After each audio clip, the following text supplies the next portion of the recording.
Welcome to the Real News Network. I'm Paul Jay. Donald Trump is not an aberration. He's the raw and naked face of an economic system that showers speculators with obscene riches and political power. I use emotion for the many and reserve reason for the few. It's a quote attributed to Adolf Hitler. Donald Trump's not the only actor on the political stage who ascribes to such methods. The enablers of this surge in far-right populism are the leaders of both major political parties and the corporate media. Whether it's the charming smile of leading Democrats or the religious fervor and patriotic zeal of establishment Republicans, they both ensure super profits for the super rich. According to an IPS report, the Forbes list of top 400 American billionaires owns more wealth than the bottom 61% of the population combined. During the years of the Obama administration, the top 1% of the population captured 95% of post-recession increase in income. It's a legacy Hillary Clinton defends and promises to continue. For most people, living conditions are more insecure and, for many, desperate. No wonder some turn to a snake oil salesman when they're in such pain. It's obvious that the growth of such inequality, managed by the Democratic and Republican Party leaderships, has facilitated conditions for the surge in support for this dangerous caricature. Corporate media focuses on the horse race, a contest they need to better feed their treasuries. They talk about Trump's temperament and showmanship as he surrounds himself with the dregs of the far political and religious right.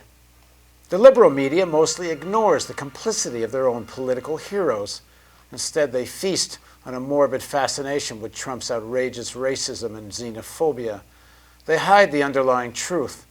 The rise of such a farce as a serious political force is a sign of the deep decay of the system itself. Capitalism has lost its dynamism. Too few people own far too much.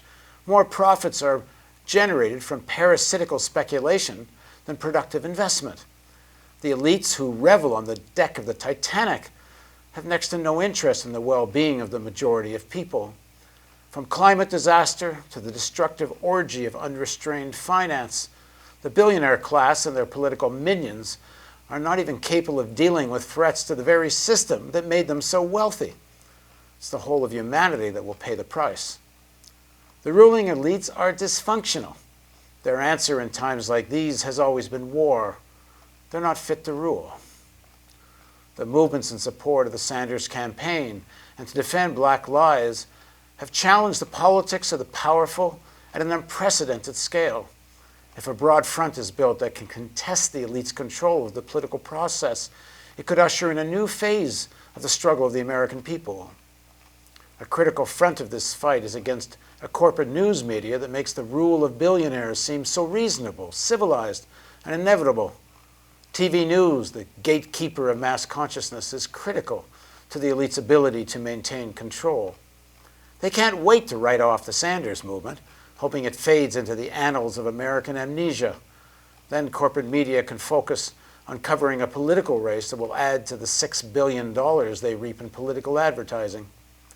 If we are to transform this country, we have to break the corporate monopoly on daily video news.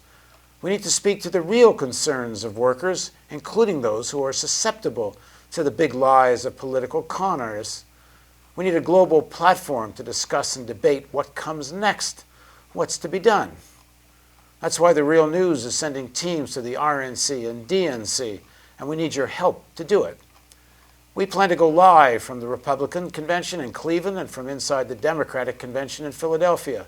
We'll give voice to the people in the streets who are fighting for real solutions and a politics independent of the elites. From our studios in Baltimore, we'll provide analysis that goes beyond the facade and reveals the underlying economic and political forces that contend for control of the American state.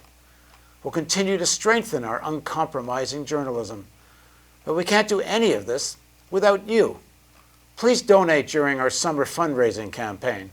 We have big plans, but it's only possible if people who watch The Real News donate. Every dollar you give will be matched until we reach $200,000. Donations are tax deductible in the US and Canada. The political revolution is being televised. Help make Real News.